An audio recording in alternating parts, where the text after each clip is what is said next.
perkataan ulama-ulama salaf dan ulama-ulama khalaf. Salaf itu sampai generasi tabi'in. Nah, di bawahnya tabi'in berarti khalaf. Nah, ini perkataan mereka menjelaskan tentang fadilat keutamaan ilmu dan keutamaan orang-orang yang berilmu. Nah, jadi pasal pertama dalam Al-Quran, ya. Nah, pasal yang kedua yaitu menjelaskan tentang fadilat ilmu dari hadis-hadis Nabi SAW. Nah, ini pasal yang ketiga, ini perkataan ulama. Alam anna fadl ilmi la yakhfa ala ahadin, idil ilmu wal mukhtassu bil insaniyah, lianna jami'al qisali siwal ilmi yashtariku fiha al insanu wa ghairuhu min al hayawan kasyaja'ati wal quwwati wasyafaqati wa ghairiha. Wa bil ilmi adhara Allahu fadla Adam alaihi salam ala al malaikati wa amarahum bisujudi lahu, wa aidan wal wasilatu lil wusul ila sa'adatil abadiyah in waqa'al amalu bimuqtadahu. Ketahuilah bahwa keutamaan ilmu itu tiada samar lagi atas siapapun. Artinya hampir semua orang mengetahui keutamaan kelebihan ilmu. Kenapa? Karena ilmu itulah yang dikhususkan ada pada manusia. Nah, maksudnya jenis binatang, hewan. Artinya manusia itu dalam ilmu mantik masuk hewan juga, al-insanu hayawanun natik. Nah, jadi jenis hewan, jenis binatang, ya. Nah, ini sifat yang khusus ada pada manusia, sifat ilmu itu khusus adanya pada manusia. Nah, jenis hewan yang lain itu tidak memiliki ilmu. Nah, kalau sifat-sifat yang lain daripada ilmu, lah itu mungkin manusia punya, tapi hewan binatang lain itu punya juga. Nah, karena semua sifatlah selain daripada ilmu, bersekutulah di dalamnya manusia maupun yang lainnya daripada segala hewan. Nah, misalnya seperti keberanian, bahkan kadang-kadang binatang lebih berani dari manusia, ya. Nah, coba manusia melihat padung murah bukannya, amun kucing besi banannya, berarti kucing lebih wani lawan ular ketimbang manusia, ya. Wal kuat, nah kekuatan, kekuatan.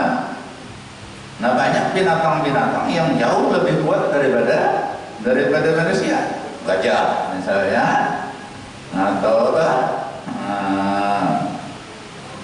binatang-binatang gana-gana hadangan, ya.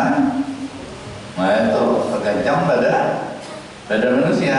Nah, tapi ada sebagian ulama hikmah yang mengatakan bahwa sesungguhnya binatang yang paling kuat itu adalah semut.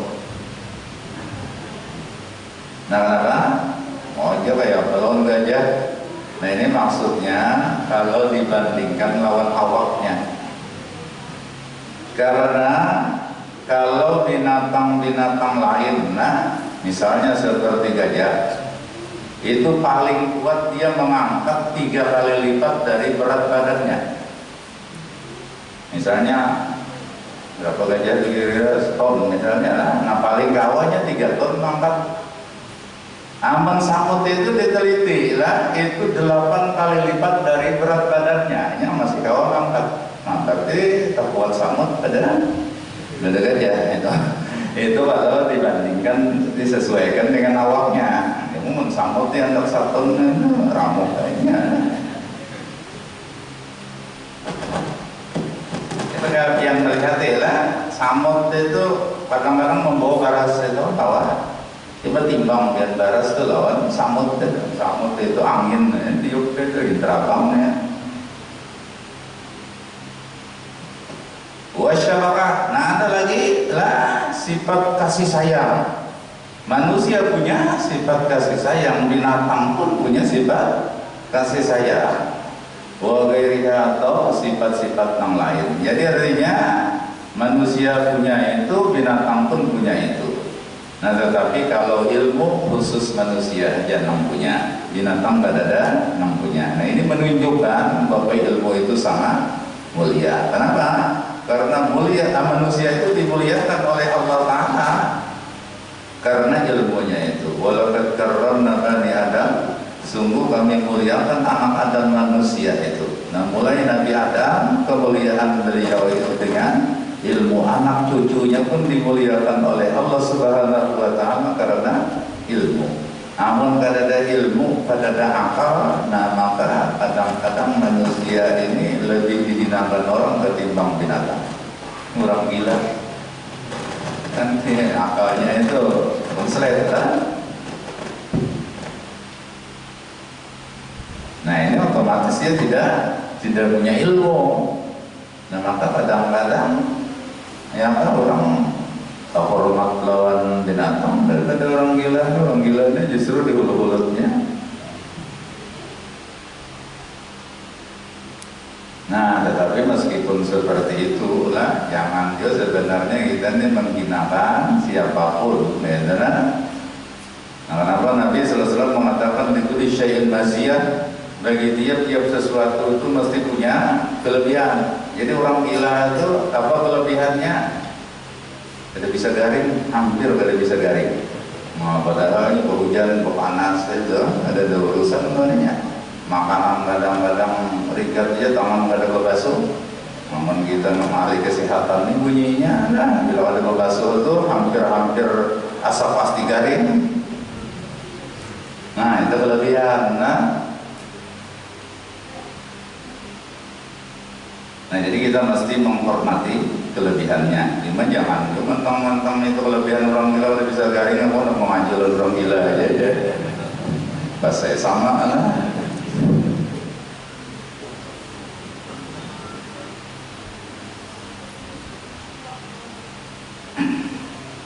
Wa bil'ilmi azharallahu fadla Adam alaihi salam alal malaika. Dan dengan ilmu itulah Allah Ta'ala menzahirkan, menampakkan keunggulan Nabi Adam ketimbang malaikat. Nah, sampai lah malaikat itu disuruh sujud kepada Nabi Adam alaihi salam. Sujud di sini bukan sujud menyembah, kan maksudnya menghormat. Karena yang namanya menyembah itu ada boleh kecuali kepada Allah Ta'ala.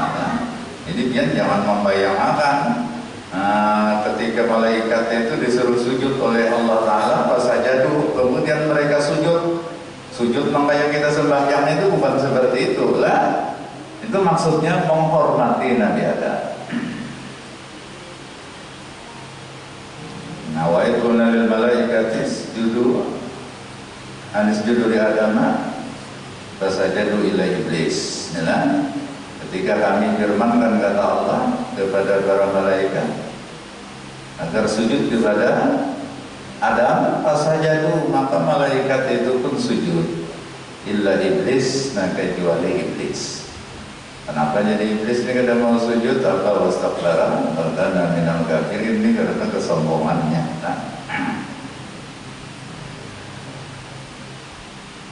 Nah, jadi sebelum Allah Ta'ala memerintahkan malaikat itu sujud kepada Adam, nah sebelumnya wa 'allama Adam al-asma'a kullaha. Allah Ta'ala ajarkan kepada Nabi Adam itu semua nama. Maksudnya nama ini sebenarnya bukan ilmu syariat lah. Dalam tafsir itu dikisahkan nama-nama yang dimaksud ini ngarannya piring, ini ngarannya gelas, namanya peralatan-peralatan rumah tangga. Nah, itu nanti diajarkan Allah kepada Nabi Adam, Adam tahu. Sementara malaikat itu mereka tidak tahu. Kenapa? Karena kalau diajari Allah Ta'ala. Nah, sehingga mereka mengaku subhanaka la ilma lana illa ma 'allamtana. Maha suci Engkau ya Allah, tidak ada ilmu pengetahuan bagi kami. Artinya kami tidak tahu ngarannya itu kecuali yang kami tahu itu yang memang sudah Engkau ajarkan kepada kami. Nah, jadi ini dalam bahasa, dalam sekedar nama-nama benda itu ilmu lugah, ngarannya ilmu bahasa lugah. Ini dari segi bahasa apa ngarannya, ini ngarannya. Nah itu aja ilmu logat itu aja lah, itu sudah unggul daripada malaikat yang padahal malaikat itu gawiannya cuma beribadah kepada Allah. Nabi Adam ini tahu ilmu mengarang-ngarangnya itu tadi sudah diunggulkan Allah Nabi Adamnya ketimbang malaikat. Nah apalagi kalau orang itu yang kan mengetahui ilmu-ilmu syariat yang tentu nilainya jauh lebih mulia ketimbang ilmu logat itu tadi.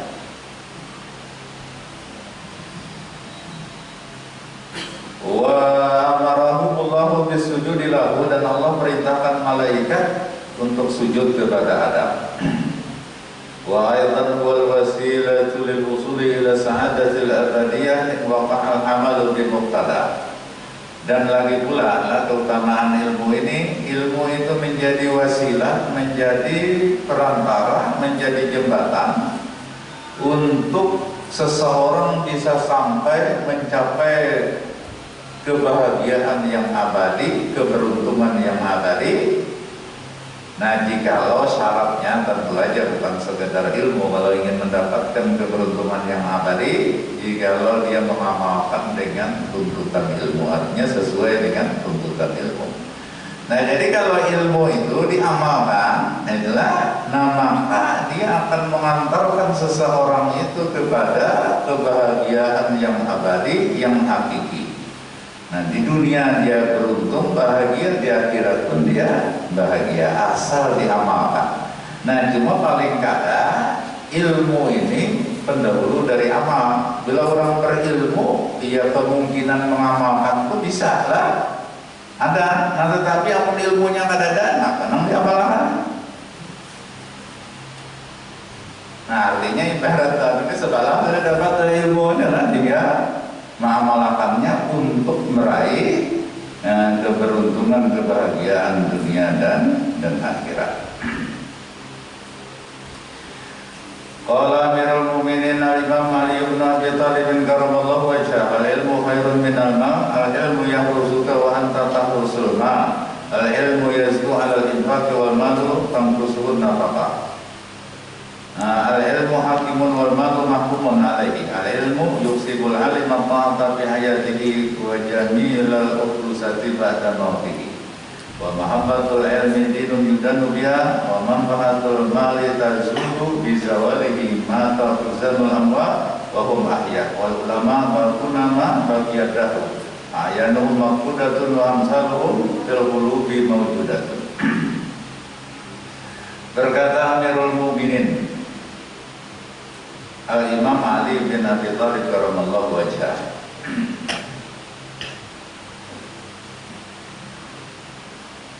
nah ilmu itu jar Sayyidina Ali lebih baik daripada harta.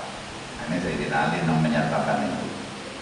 Nah cuma dalam riwayat ini lah, ketika Sayyidina Ali itu ditanya, sebenarnya pertanyaannya itu mana baiknya ilmu ketimbang harta, mana yang lebih baik? Nah lalu jawaban Sayyidina Ali, ilmu lebih baik daripada harta. Nah ini Sayyidina Ali ini gelarnya babul ilmi, la madinatul ilmi, apa babul ilmi, ana madinatul ilmi wa aliyut babuha. Aku ini kotanya ilmu, gudangnya ilmu, kata Nabi. Nah Ali itu adalah pintu daripada kota, daripada gudang itu. Nah jadi artinya Sayyidina Ali ini orang alim lah, yang dekat dengan yang mendekati kealiman Nabi lah, itulah dibanding-bandingkan yang lain. Nah tandanya orang alim itu setiap apa yang dinyatakannya mesti ada alasannya. Jadi Munwani menyatakan ilmu lebih baik daripada harta, alasannya apa aja orang tahu juga, dia pokoknya kayak itu bang. Nah itu ada alim itu. Nah jadi Sayyidina Ali ini ditanya orang mana baiknya ilmu ketimbang harta, Sayyidina Ali menjawab ilmu lebih baik daripada harta. Alasannya apa? Nah alasannya ujar Sayyidina Ali, al-ilmu yahrusuka wa anta tahrusul ma'. Kalau ilmu itu dia yang menjagamu, sementara kalau harta kamu yang menjaganya. Nah, ini memang isian apa jukung, nah, isian jukung sampai 5. Nah ini ada karuan guring doang, bila hari hujan malam. Ya, kalau hanya bila dipiarakan, jangan karam. Nah itu contoh. Nah dalam riwayat itu disebutkan sudah, ini Saikong bertahun si A bertahun dan boleh puasnya dengan jawaban Sayyidina Ali. Nah datang lagi Saikong lain lagi orangnya, cuma pertanyaannya sama. Nah ini tanda orang alim lagi lah, ketika ditanya dengan pertanyaan yang sama, bila jawabannya ngitung-ngitung aja, berarti ilmunya sebatas itu. Nah kalau orang luas ilmunya jawabannya beda, tapi semua alasannya masuk akal. Nah Sayyidina Ali ditanya oleh si Bila, orang yang kedua, mana bagusnya ilmu ketimbang harta? Jawaban Sayyidina Ali sama tapi alasannya yang berbeda. Nah, ujar Sayyidina Ali, ilmu lebih baik daripada harta. Nah alasannya apa? Al ilmu yasku alal infaq wal malu tangkusuhu tumkisuhul nafaqah. Nah kalau ilmu itu bertambah kalau diimpakkan oleh orang, artinya diajarkan oleh orang.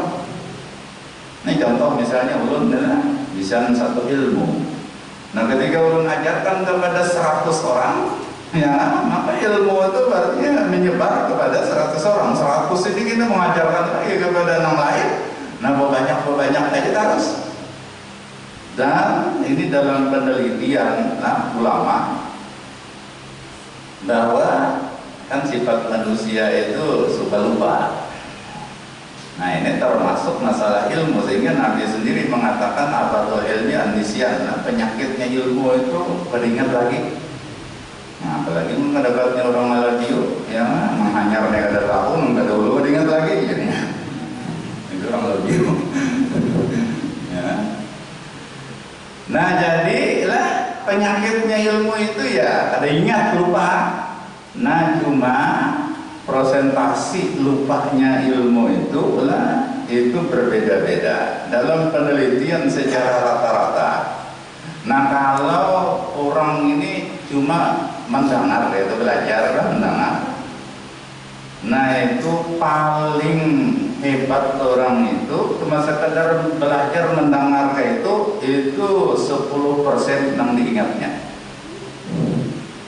Kadang-kadang memang lucunya aja ingat, kemarin ingat lagi. Nah tetapi kalau orang itu tidak sekedar belajar mendengar, tapi sesudah mendengar, ya kan, diajarkannya kepada orang lain, maka dia akan mampu mengingat 50% daripada apa yang didengarnya. Soalnya ini ada beban harus mengingat ketika dia harus mengajarkan kepada orang lain. Nah tetapi yang lebih sempurna lagi ketika kita belajar ilmu kemudian diajarkan dan diamalkan, maka 90% ilmu itu akan kita ingat. Soalnya mengajar rukun wudu, belajar itu aja ya, nah sebulan kemudian teringat lagi. Cuma belajar ini tapi tiap hari kita wudu, nah ingat rukun wudu tuh, niat semua masuk tangannya tuh kan. Nah ini otomatis artinya hafalan kita itu terulang. Nah jadi ilmu itu akan bertambah dengan sebab diimpakkan, diberikan, maksudnya diajarkan kepada orang lain. Nah sementara harta itu berkurang dengan sebab nafkah. Nah impak, nah ini bisa harta 1 juta, duit 1 juta diimpakkan, nah 2 juta atau utang berarti 500 ribu kan. Nah kemudian datang lagi orang yang ketiga ini ulun membacakan riwayat lain di sini ada kisahnya. Ini kemudian bila membaca di kitab Usuliyah itu kisahnya. Datang lagi orang ketiga, takut lagi. Ini menguji nang kisah Sayyidina Ali ini pintu apa sanila, pintu kota ilmu ini. Uji orang mana bagus ilmu lawan harta. Nah ujar Sayyidina Ali, ilmu lebih baik daripada harta. Alasannya apa? Al ilmu hakimun wal malu mahkumun alaih. Nah kalau ilmu dia menjadi hakim. Hakim itu kan memutuskan perkara. Mau jadi bila orang misalnya takantut kan. Nah kemudian ya kan rasa basah muridnya takoni napa hukumnya. Nah ini orang ada alim tapi pintar, hadangin dulu ya isok jawabannya. Ya sampai esok ada tahu hukumnya gimana 16 itu kekirit ngarannya.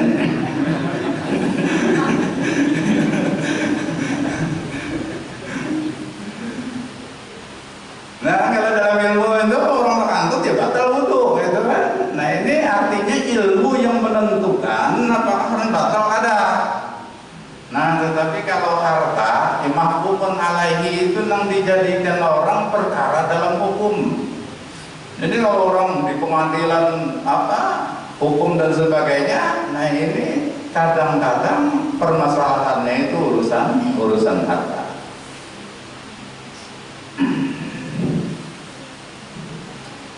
Nah kemudian Sayyidina Ali menyatakan al-ilmu yusibul alima at-ta'ata fi hayatihi wa jamilal uhdusati ba'da mautihi. Ilmu itu menjadikan orang alim atau orang yang berilmu itu bisa mengerjakan perbuatan taat di masa hidupnya. Nah ya tadi modalnya itu ilmu, menggarda ilmu biar anggap taat, nah tenang digawe. Ya tahu ngaran sembahyang itu perbuatan taat, ngaran puasa itu perbuatan taat, adalah cuma masalahnya sembahyang ada bisa karena ada ilmu kayak apa. Nah jadi ilmu inilah yang membuat orang itu bisa taat kepada Allah Ta'ala itu di masa hidupnya. Dan ilmu itulah yang membuat ya kan, sebutan yang baik atau sebutan yang baik sesudah orangnya itu mati. Nah ini karena orang alim, nah ini meskipun sudah sekian puluh tahun, ratusan tahun meninggal dunia, tapi banyak aja masih orang yang membaca sejarah kehidupannya, membaca manaqibnya dan sebagainya. Wa mahabbatul ilmi dinun yudanu biha. Nah ujar Sayyidina Ali, cinta kepada ilmu itu adalah agama. Yudanu biha lah yang mesti kita menjalani dengan itu. Artinya kita jalankan agama itu dengan mencintai ilmu. Jadi orang tak tuju lawan ilmu itu bukan masa urusan dunia, itu adalah urusan agama. Artinya memang semestinya dalam kita beragama itu semestinya seperti itu. Wa manfaatul mali tazulu bi zawalihi. Nah kemudian sekali mengatakan manfaat harta itu akan sirna dengan sebab habisnya harta itu. Jadi kalau harta itu sudah habis, sudah sirna, maka manfaatnya pun akan sirna. Ya, misalnya kita bisa duit 1 juta, mau 1 juta ini kawal, nukar apa adalah habis duit 1 juta, nah tenang ditukar lagi.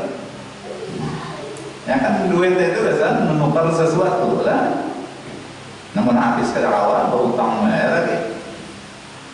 Dan Nah sementara yang manfaat ilmu itu tidak akan habis meskipun lah orangnya itu sudah meninggal dunia.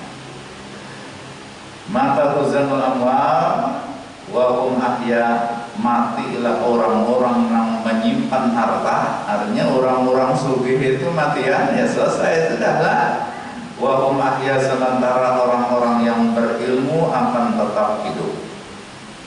Nah, tetap hidup itu bisa maknanya ya kan, artinya nama-nama mereka itu tetap selalu disebut oleh orang-orang sesudah mereka meninggal dunia. Nah bisa juga maknanya orang-orang yang berilmu, orang yang benar-benar alim itu di dalam kubur mereka itu akan tetap hidup.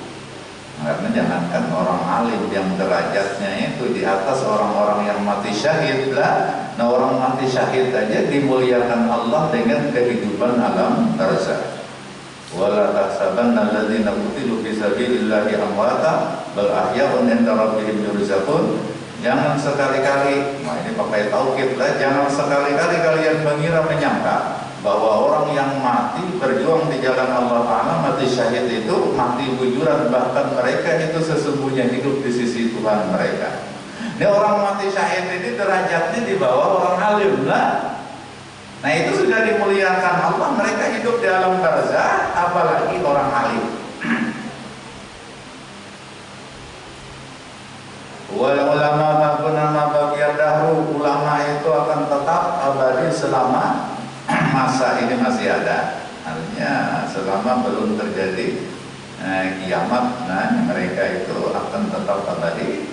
Ayanuhum mabdudatun, meskipun badan mereka itu tidak ada, artinya orang pada melihatnya karena sudah terkubur di dalam tanah. Wa amsaluhum fil qulubi mawjudatun, tetapi gambaran bayangan mereka di dalam hati akan tetap ada.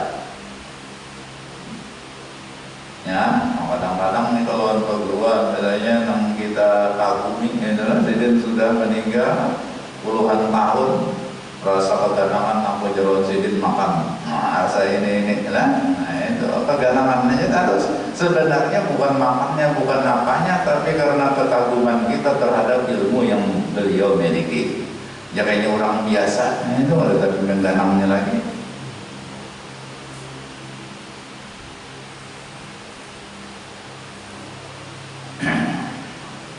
Nah kemudian Waqala radhiyallahu anhu berkata Sayyidina Ali pula dalam bentuk syair. Nah jadi Sayyidina Ali itu ketujuhnya bersyair. Ada orang mati syair-syair ya lah. Dalilnya wa ma'allamna syi'ra wa ma yabghila. Kami kata Allah tidak pernah mengajarkan syair terhadap kepada Nabi, dan syair itu tidak pantas untuk Nabi. Itu jujur aja kalau Nabi tidak pantas bersyair lah. Tetapi yang perlu kita catat, Nabi itu senang ketujuh mendengar orang bersyair. Nah kenapa jadi kada pantas? Karena bilanya mengarang syair itu bisa bersyair itu di zaman dahulu lah, berarti orang ini pintar mengarang kata-kata. Nah khawatirnya jangan-jangan Quran ini karangan Nabi juga. Nah itu masalahnya lah. Nah tetapi Nabi itu ketujuh mendengar syair dengan mengatakan wa inna minasyairi la hikmah Nah, sesungguhnya di antara syair itu mengandung hikmah, mengandung ilmu. Nah, berarti syair memuji Allah, memuji Nabi Sallallahu Alaihi Wasallam. Para ulama menyebutkan, nah ini hukumnya paling kada sunnah. Nah, tetapi memang ada syair yang diharapkan, itu lah, biar kita laku. Nah ini ketika menggambarkan tentang latihan kebinian, lagu-lagu cinta lah itu, nah, apalagi yang menimbulkan birahi syahwat, nah itu ulama sepakat itu haram hukumnya. Nah tapi di akhir zaman ini jangan orang bertujuh yang bertujuh ini lagu-lagu itu jadi dulu lah. Mudah-mudahan Allah Subhanahu Wa Taala mengampuni semua kesalahan serta kekurangan zahir dan batin, berikan taufik dan hidayah kepada kita, berikan ilmu yang selalu bermanfaat, dan bisa mengamalkannya dengan ikhlas dan benar, dan kita dimatikan dalam keadaan husnul khatimah. Masuk progres budaya di kisah disebut dengan doa dan surat al-Fatihah.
الله أكبر الله